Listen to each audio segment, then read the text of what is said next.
yéen a ngi déglu Jafala FM 91.9. Jafala FM.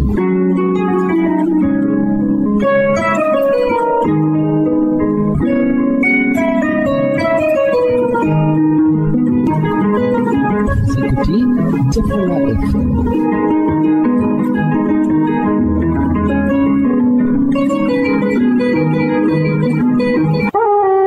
Jafala FM 91.9. juróomi waxtu ci takkusaan gi jot sënkam ci studio Zeyda Fatoumata Zahra Ibrahima Niass waxtu woowu moo jot ca diwaan bu Sing Sing jàpp Kaffrine ca diwaan bu Ngodiba dal leen jàmm ci xibaar yi. la ca gën a fës bokk na ci mbirum yoon ak dossier Adji Sarr Ousmane Sonko démb ñu ngi ca sëggoon di ko càmbar lu diiru ko ñaar fukki waxtu yoo xam ne sëgg nañ ci xaaju guddi sax la ñu xibaar ne procureur de la République sàkku na ci Ousmane Sonko ñu daan ko fukki atu kaso bu fekkee ne viol bi ñu koy jiiñ amul ñu daan ko juróomi atu kaso ngir rek corruption maanaam guerre jëmale ci ab ndaw jàpp leen ne délibéré maanaam atte bi ñu ngi koy xaarandi dogal ba jib ci benn fan ci weeru juin Ndeye Khady Ndiaye moom jamono joojee ñu ngi sàkk ñu daan ko juróomi atu kaso ngir toppeeku lu jëm ci wàllum complice avocat yi layool Adji Sarr kenn ci ñoom maître El Hadj Diouf moom mu ngi crier victoire jamono ji jàpp ne am na ndam xaat ndax la mu gis démb lépp bu ñu ko dajalee kii di Ousmane Sonko mën nañu koo daan waaye maître El Hadj Diouf ne rafetluwul benn yoon dogalu procureur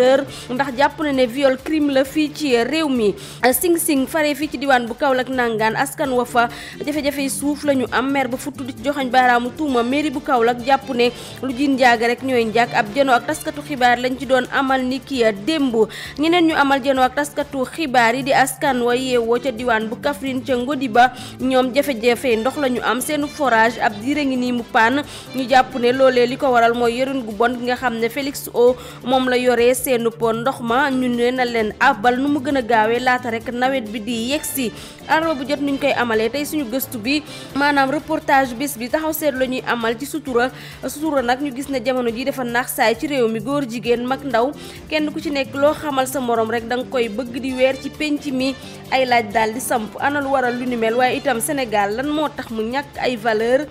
tontu gi nañ ci ànd ak gëstu bu Aminata Niass ginnaaw loolu moom soxna Aminata Niass dina fi jaarat ba tey ci xibaar bi ci réew yi tàggat yaram gi ak coach Diak Abdoulaye dinañ ko ndar képpee ak li ëttu yéenekaay yi xëy fësal tey mbirum Seydina Ousmane Ndiaye lay doon mu yemboog li gën a fës ci bopp xibaar yi nis-kis ginnaaw bàkk bi ñu dugg ak yéen ci yaatal gi ak faram fàcce bi. xibaar yi ak Ami Thiam.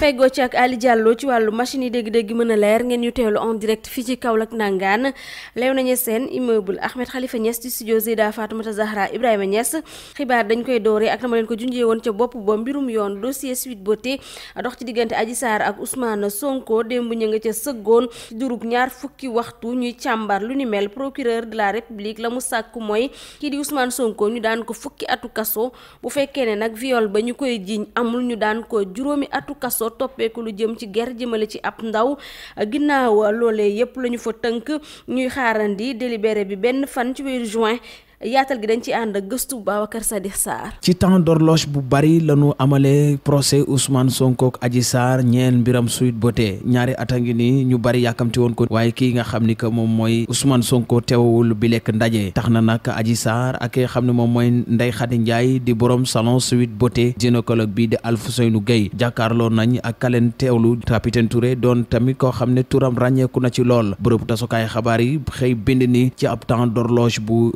yaatu la ñu amalee biir procès kaddu yu bari nag daal di fay jib ñenn sax jàpp ne film pornographique la gën a niru diggante Ousmane Sonko Adji Sarr ba tey nag pënd bi wureegul ndaxte des na bu ñu sukkandikoo ci réquisitoire procureur moom la mu sàkku mooy ñu tëj leader bu Pastef lu ci tolloo fukki atu kaso yoo xam ne du ko tëdd waaye juróom yi rek lay tëdd bu ñu sukkandikoo ci réquisitoire bi nga xam ne tamit bàyyeeko na ci parquet bi Ndeye Khady Ndiaye di borom salon bi nañ ko tëj juróomi at waaye benn at bu muy tëdd lii nag bokk na ci sàkkuteefu procureur de la République tax tamit plaignante bi di Adji Sarr di laaj ñu ndàmp ko lu ci tolloog $1 milliard ak 500 millions ci sunuy koppar de dommage intérêt waaye tamit gynécologue bi Alfousseynou Gueye biral na ay kaddu ni am na lu mu fekk ci li nga xam ne moom mooy Adji Sarr ñenn ñi nag jàpp ne keneen ki nga xam ne tam yéen na ci yàbbi ay kaddoom tam ñu mun ci sukkandiku mooy capitaine Touré moom mi nga xam ne nag jàpp ne procès verbal bi dañ ko modifié dogal bi dina rot benn fan ci weerum juin lañu war a xam lan la góog leader bu Pastef Ousmane Sonko daana dem kaso waaw am déet laaj la bu sampu waaye tamit ay ay activité politique am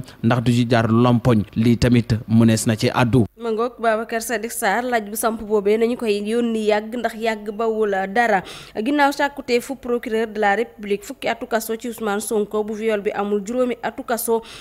fii ci diwaan bu Kaolack nangaan ginnaaw ba mu jubee ñu ci bari am nañ ci gis-gis yu wutee addu nañ ci micro trottoir bu Aminata Niass. man de li ma ci am mooy ñaari dëgg mënta am procureur boo déggee départ waxam ak mujj waxam xam nga bu dee dégguma tubaab nag bu baax dafa ne yow juge bi ci boppam maa ngi lay bàyyi nga xool su la neexee nga àtte ko ci viol su la neexee nga àtte ko ci détournement de jeunesse sax la waxul de mineur la xam nga boo xoon de mineur moom mu setal Ousmane Sonko bu dee yéen a ngi déglu li procureur wax de jeunesse bon peut-être am na lu conscience am yedd na ko lu tax maître El Hadji Diouf di chargé procureur bi ci wax jooju mu wax c'est-à-dire mbedd mi àtte nañ ba pare xam nañu c'est un procès politique pour liquider sa adversaire en vue de 2024. démb ñëpp seeta déglu nañ actualité bi nga xamante ne moom moo amoon démb ci tribunal bi en tout cas de toute façon daal gars yi àtte nañ waaye nag verdict bi génnagul d'après ñu jàngatee mbir yi ma yaakaar ne rek lépp lu nga xamante ne yoon dogal na ko ci tribunal bi daal yaakaar naa ne loolu nekk na lu nga xamante ne vraiment mënuñ ci wax dara parce que xam nga nit ku nekk ak liggéeyam te ñoom ñi nga xamante ne ñoom ñoo nekk ci wàllu droit yaakaar naa ne ñoom dañuy xam wala yor lu nga xamante ne ñun yoruñu ko waaw waxu mbedd nag bari na trop waaye nag li nga xamante ne moom yoon mu ngi fi comme Sénégal réewu yoon la yoon moom yaakaar naa ne lépp lu nga xamante ne décidé na ko rek duñ mën a def lu dul ànd ci kaw yoon rek. jàngat biñ ci am mooy procureur moom mooy procureur de la république moo jàng droit xam ko nekk fa li mu wax kay looloo wér waaw léegi moom dafa sàkku ak li yoon wax pour mu sàkku ko xëy na sax dégg naa maître El Hadji Diouf ne wàññi na ko te dëgg la wàññi na ko maître El Hadji Diouf fi muy waxee mooy crime la 10 ans 20 ans la waaw mënoon naa tibb 20 ans bu ñuy wàcce maintenir 10 ans yi waaye comme moom yàlla def na mu xaw a am yenn compréhension yi ni 10 ans loolu moo tax ñu ne dafa wàññi wala dafa ragal. mëngoo ko ci kàddu yu maître El Hadji Diouf yooyee di avocat bi layool Adji Sarr ci la ñuy dikkaat moom jàpp na ne la ñu fa gis ni ki démb bu ñu ko dajalee yépp ki di Ousmane Sonko yoon dina rëq ndiggam ba tey maître El Hadji Diouf nee na rafetluwul dogal bi nga xam ne procureur yëkkati na ko ngir rek daan kii di Ousmane Sonko fukki at wala juróomi atu kaso ndax jàpp na ne viol crime la fii ci réew mi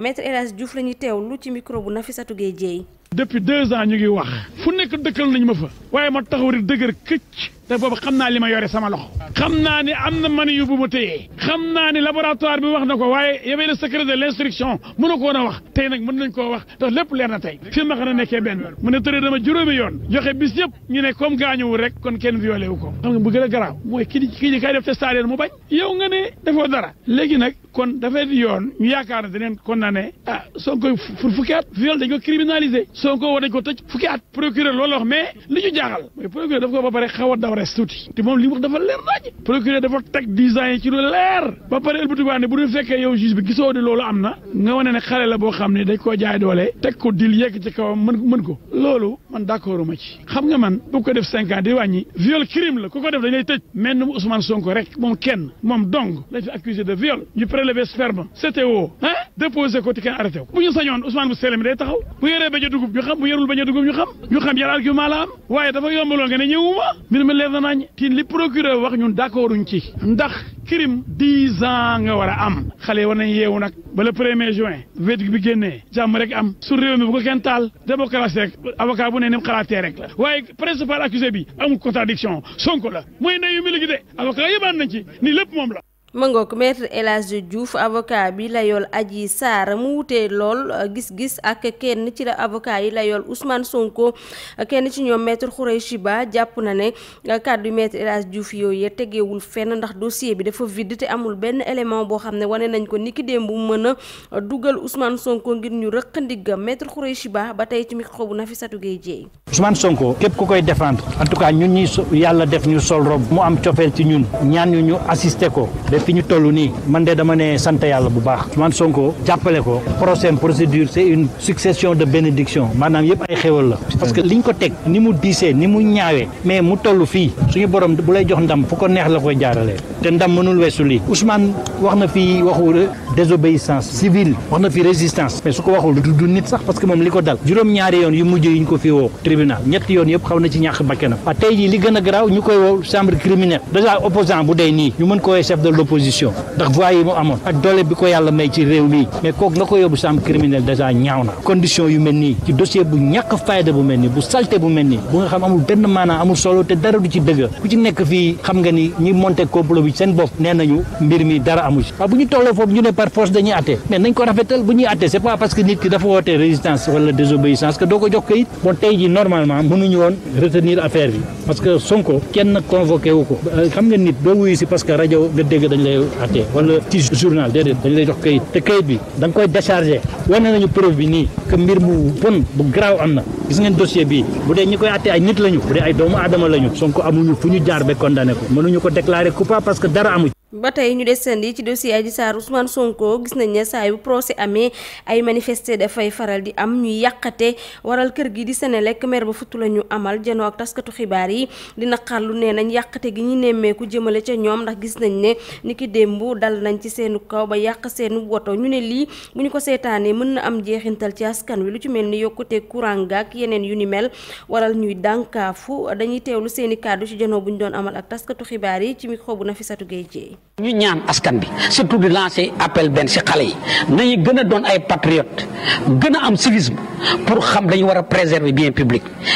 bi du pouvoir bi du opposition bi ñun ñëpp ñoo ko moom suñ ko yàqee Sénégal yëpp mooy yàqule. Je prends l'exemple de l'agence de Bourguiba bi ñu ko cassé ba toj ko ba mu jeex ni rumbux nga xam ne dara mënu fa am mais waa Castor dañ doon dem Patte d'Oie di fay courant bu ñu soxlaa Senelec dañuy dem Patte d'Oie dugg kaar ci loo xam ne dañ la ko indil taajal la ko sa buntu ne la dee koy jëfandikoo yaa ko moom agence su Senelec bu ko tabaxee mënul mer ba xëy suba teel rek daal di ko yenu yóbbaale ko da koy bàyyi foofu patrimoine national la. tey jii bu politiciens yi amee ay jafe-jafe seen diggante ñu bëgg a ñëw ci Senelec mi nga xam ne yoonam nekku ci di toj ay agence am di lakk ay otoom loolu dana mën na indi sax jeexital ci njëgu courant bi ndax Senelec dafay am loo xam ne moom mooy ay charge am mooy li nga xam ne moom lay fexe muy togg courant bi oto yooyu ci la bokk agence yi ci lañ bokk ëllëg bu ñu waree defaraat agence yooyu wala ñu war a jëndaat ay oto yu bees. Jafala FM.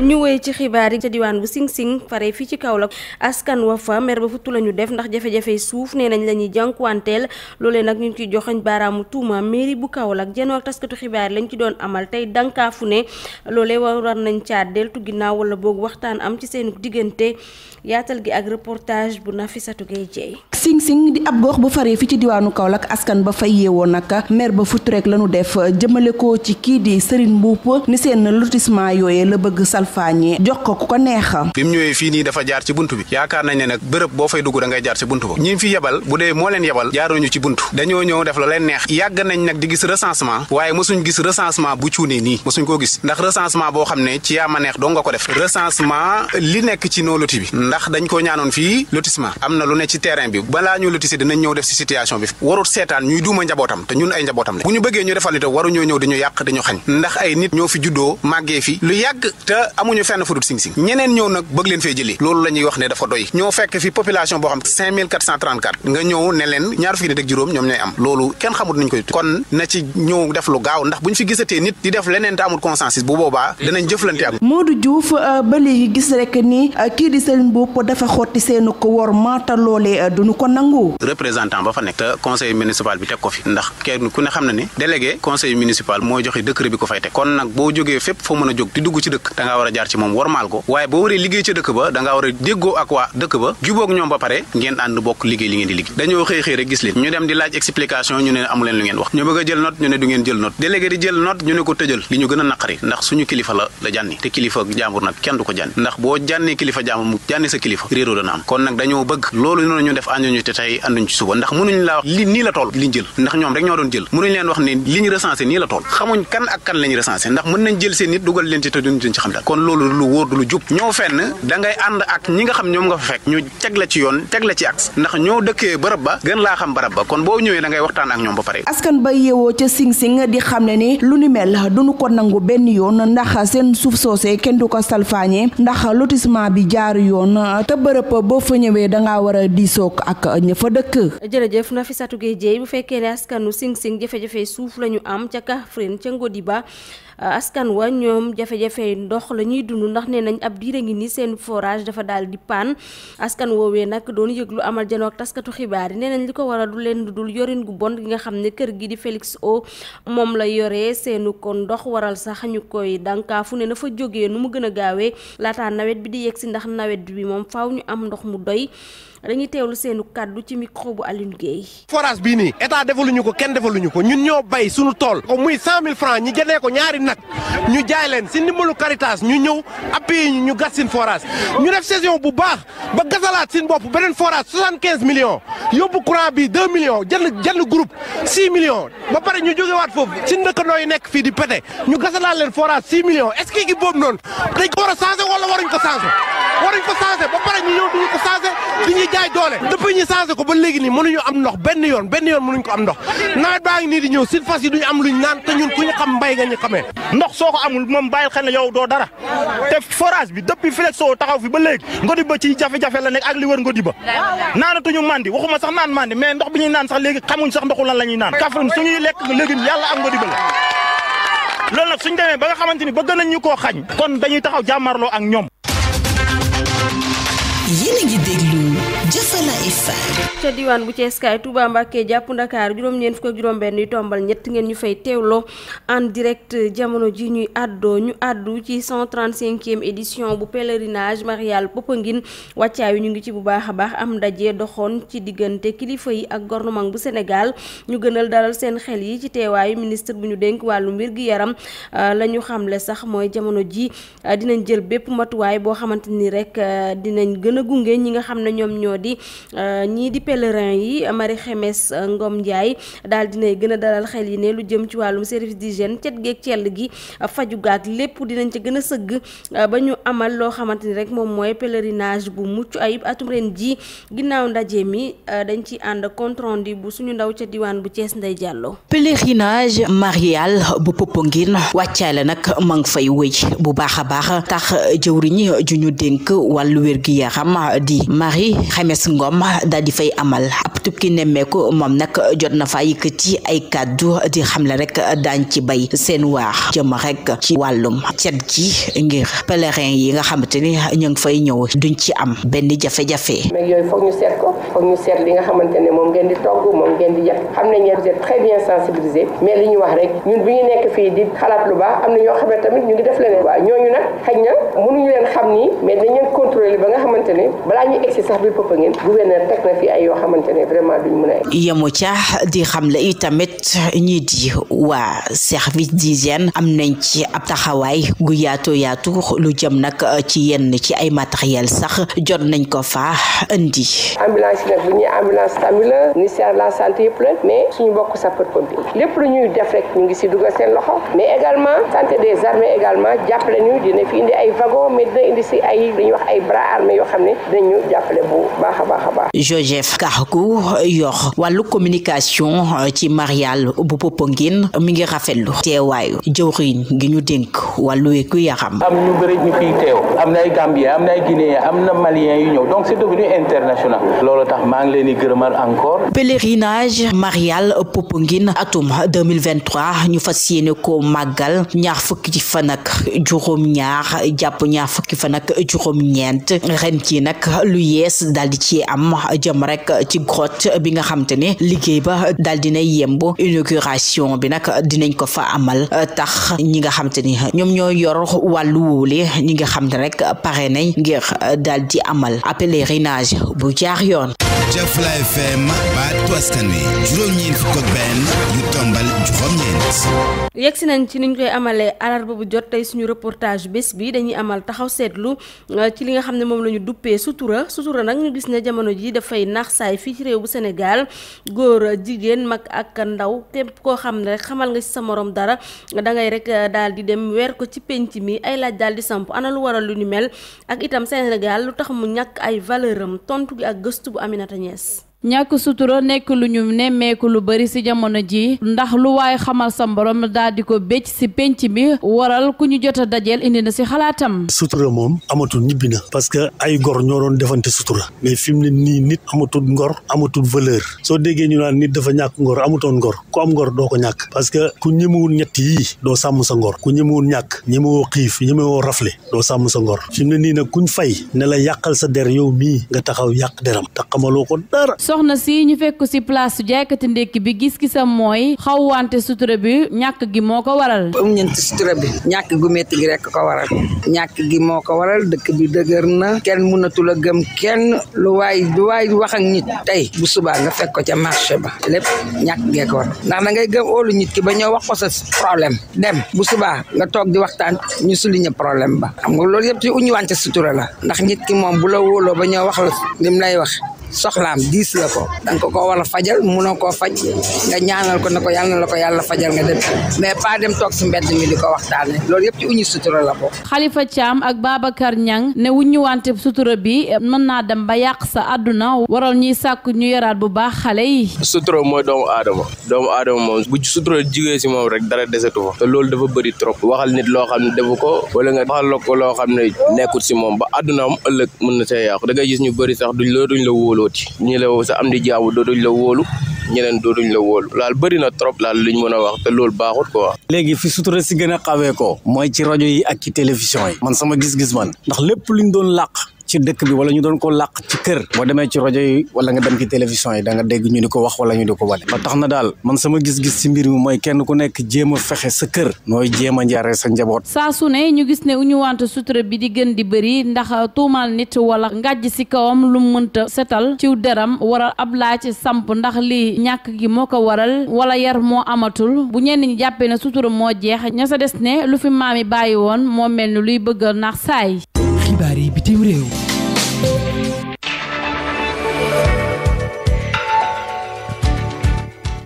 xibaaru biti réew yegg si nañ ci mbirum Aminata Niass lay doon Aminata maa ngi lay nuyu. soxna Ami maa ngi lay fay bu baax xibaaru bitim réew yi dañ koy doore ci réew bu RDC Félix Tshisekedi doore na visitam niki tey jile ci état bu Chine ngir uy ci invitation Xi Jinping ñoom ñaar nag dinañu am relation bu ratax ndax président congolais bi ànd nag délégation gouvernement ngir def fa ay bés ci lu toll ci ñaar fukk fan ak juróom-ñeent ci weer bu ñu nekk visite bi nag politique technologie défense économique commerce dina nekk luñ fay waxtaanee. ñu wutali réew bu Ukraine ay vol mystère ñoo daal di ñëw ci dëkk bii di Russie ngir Kyiv bañ endossé ci loolee teg nañ ay kàddu politique ndax gis nañ ne luy xew ci dëkk ba ci Belgorod ay kàddu yu ñagas la waaye itam ay jëf yu ñaaw ci lu Russie defoon jëf yooyu yëpp nekkoon ci année 2014.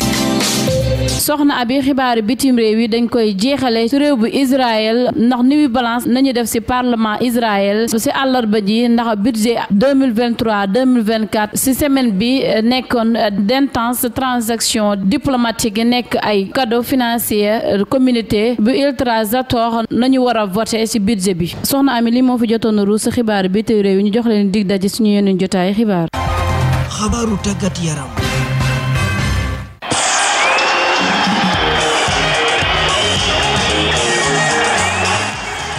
xibaaru tàggat yaram mbirum Abdoulaye Diack lay doon coach maa ngi lay nuyu. maa ngi lay fay soxna Ami Thiam. ma ngoog xibaar tàggat yaram mi dañ koy dooree ak coupe du monde U20 gaynde yi nag dinañ jongante seen ñaareelu match ni ki tey jii. bu 18h jotee lay doon seen diggante ak Israël ñoom ñaari équipe yëpp nag seen match yu njëkk dañ cee amoon défaite ba tax na nag tey Sénégal nag li ko jig moom mooy mu fexe gagné matcham bi contre ñi nga xamante ne ñoom ñoo nekk waa Israël.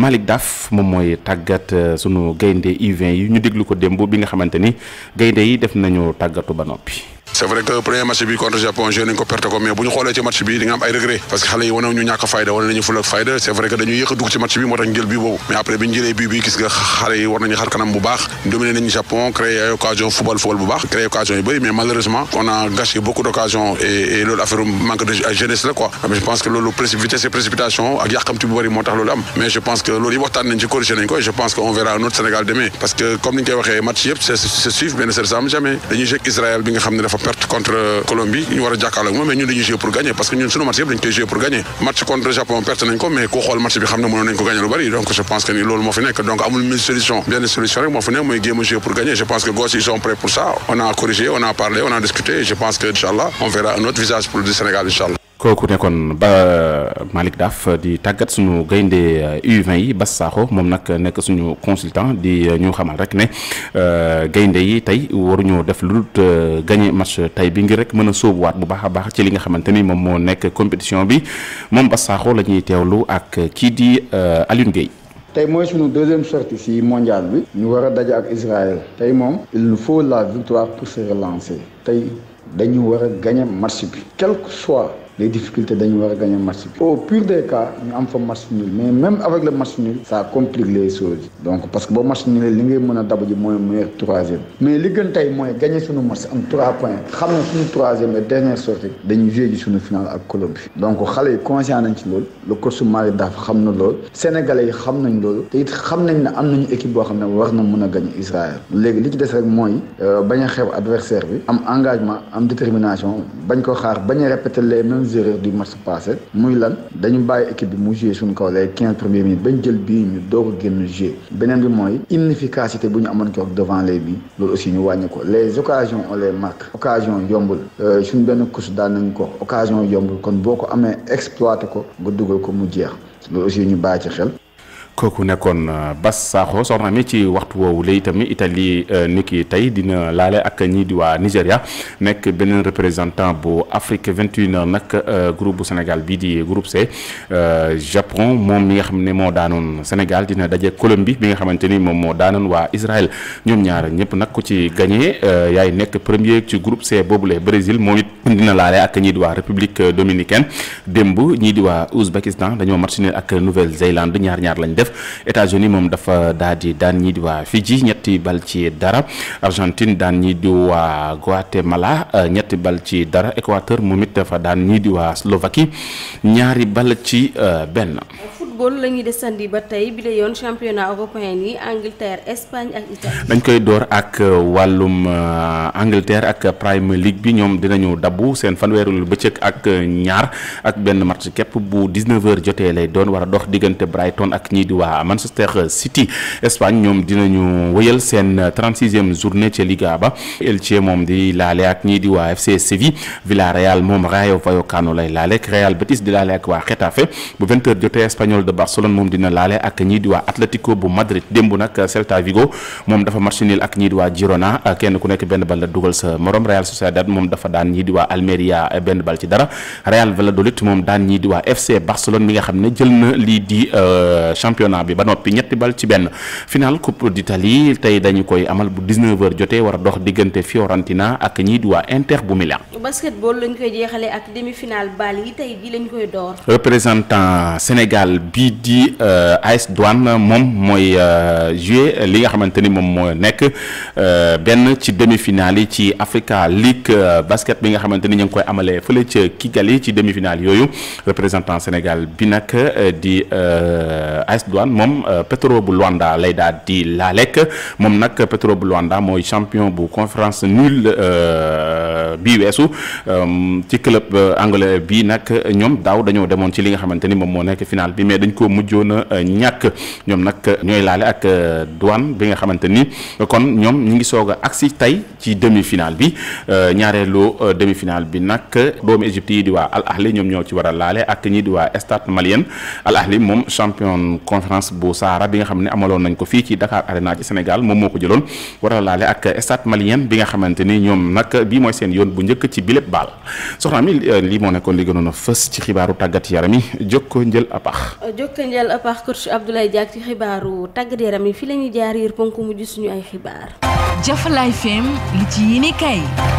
li ci yéene kaay yi ak Seydina Ousmane Ndiaye. ahlan wa sahlan wa marhaban bikum. audience spéciale bi ñu doon lijjanti chambre criminelle ngir mbirum Adji Sarr ak Ousmane Sonko lañu fa mën a tënk démb nii la moo di témoin yu setal daane ko Ousmane Sonko. Adji Sarr mu delluwaat ca la ma waxoon wax la ko doon Ousmane Sonko di def ci suite bu tey bi na ma ko doon sàkko ak yoon yu bari yi mu ko def. journal Sud Quotidien lañu koy dooree di ñu wax ne procès démb bi procès sans défense la woon maanaam ñi doon layal soxna Ndeye Khady Ndiaye ay awkaam juróom-ñett la juróom-benn ñu bees la maîtriser guñ dossier bi sàkku woon ci juge bi ngir mu renvoyer procès bi juge bi lànk ne tey la koy lijjante moo taxi démb lu ci bari leer na. soxna Ndeye Khady Ndiaye journal Sud Quotidien nañu démb taxaw na waxtu yu bari laata ñu ko jox siis mu toog ëmb bu toll ci juróom-ñetti weer la indaale démb ca chambre criminelle ba. kii di maître Makodou Ndour di avocat wu soxna Ndeye Khady Ndiaye nee na atte bi ak lu ñu ci mën a tënke atte bi naka sa xandak la mënuñoo fexe ba jaarale ko ci yoon. soxna Adji Sarr mi tuumal Ousmane Sonko Sud Quotidien nañu la mu waxoon dara jógu ca kàddu yi salte la ñu doon dégg démb ca chambre criminelle ba bu taxutoon ak soxna Aïssatou Ba kenn ci témoin yi ni ko noon soxna Ndeye Khady Ndiaye moom dafay gën a dugg. l'évidence yi ni kay nañu procès criminel boo xamante ni amul benn défense bu ñu nemmeeku démb ca chambre criminelle moom la ñu gis démb. soxna Adji Sarr dëggal la mu ne Ousmane Sonko moom la ko defoon keroog ci suite bu tey Ousmane Sonko démb ca tribunal kenn gisu ko fa. li ñu gis démb ca chambre criminelle Walfadjri yéene kaay nañu mbir la mu yéeme moo xamante ni masee su ko gis ci réew mi. l'info yéene kaay nañu déblayage salage la ñu nemmeeku démb ca baar ba. soxna Adji Sarr nee na bi mu bàyyee Ousmane Sonko di simee ko bi mu ñëwee ñaari pistolet la fekk Ousmane Sonko téye Ousmane Sonko moo dalal xelam ne ko bul tiite nii laay faral di def su may génn te ànduma ak samay garde corps dama yor sama ñaari fetal ngir aar sama bopp. soxna Adji Sarr nee na ci laa ñemee ñëw maase ko bi massage bi jeexee Ousmane Sonko ne ma pareegul am na lu des def na moo ko benn yoon ma muñ ko mu defaat ko ñaari yoon am na ci sax benn yoon boo xamante ni ngir ma raxas sakkus bi dama ci amoon problème moom soxna Adji Sarr ne juge bi ci ñeenteel mi nag ca laa waxee ne lii du wëy am na sax ay yoon yoo xamante ni Ousmane Sonko jox na ma xaalis ngir ma jënd ay pilule ngir mën a aar sama bopp. kii di docteur Alfousseyni Gueye mi doon seet soxna Adji Sarr ginnaaw bi mu ne Ousmane Sonko da ko tëddee journal L'Info yéene kay nañu démb ci tribunal ba moom itam ci témoin yi la bokkoon dëggal na ne soxna Adji Sarr fekk nañu ci moom man yo waaye nag nee na ci waxtu yooyu ak ci fan yooyu Adji Sarr sëyu ci nee na itam soxna Adji Sarr ñàkk na ndaw bu yàgg moom docteur Alfousseyni nee na fan la man yu jógee moo ko jaaxal waaye ci waxtu yooyu Adji Sarr sëyu ci ak góor bu ñu sukkandikoo ci témoin yi démb journal yor nañu procès affaire Sweet Beauté bi Ousmane Sonko benn mbindeef mu yàlla bind mënu ko cee condamné ndax témoin ñi seetal nañu ko wecce maître Khoureyssi Ba di ko dëggal lii dëgg tey dëgg laas yéene kaay nañu procès criminel bi démb comme film porno daanaka Adji Sarr na mu doon nette leneen noonu la ko Ousmane Sonko doon def sa Sweet Beauté nopp wi ci dal de ñawoon ca tribunal ba sax ñu ci bari gàcce mu ngi leen doon bëgg ray ñii di avocat Ousmane Sonko journal laas yéene kaay nañu ñoom itam dañoo gedd ndaje mi maire bu Sonko leaderu Pastef Ousmane Sonko mi ñuy tuumaal di gëm ak Adji Sarr journal bi nañu risque yi ngand mu ngi koy xaar Le Quotidien yéene kaay x bu xonq coor bu ngand bu rëy la xëy tàbbal ci page bu njëkk di ñu wax ne démb lii moo xewoon ci tribunal Adji Sarr ak révélation yi mu def Adji Sarr démb rusul kenn mbaa muy rus lenn ci li mu wax ne moo doon xew ci Sweet Beauté keroog bi koy Ousmane Sonko di sàkku journal Le Quotidien yéene kaay nañu témoin yi itam démb ku ci mel ne docteur Guèye Omar Touré Sidi Ahmed Mbaye ñoom ñëpp teew nañu ci kanamu juge bi procès Sweet Beauté bi diggante Adji Sarr ak Ousmane Sonko journal 24 heures yéene kaay nañu tukki mu dul jeex la maître Ciré Clédor Ly nee na justice Sénégal bi nii la ñu ngi nar a atte loo xamante ni teguñu ko fenn maître Youssou Camara nee na ci atte koo xamante ni ay avocat am teewul loolee moom mënta nekk li woon démb ca chambre criminelle lañu fa doon waxtaanee mu ngi ci biir Source A audience érotique la ko tuddee soxna Adji Sarr li mu wax massage 4 mai yu ñu ne moo amoon ca salle ba soxna Adji Sarr nee na amul lu jëm ci type de massage yi ñu doon massé Ousmane Sonko soxna Adji Sarr wax na ko juge bi démb ay massage tonifiant ay massage nuuru buuj ay massage 4 mai ba ci jacuzzi bi ak savonnage beeg yu ni mel soxna Adji Sarr nee na démb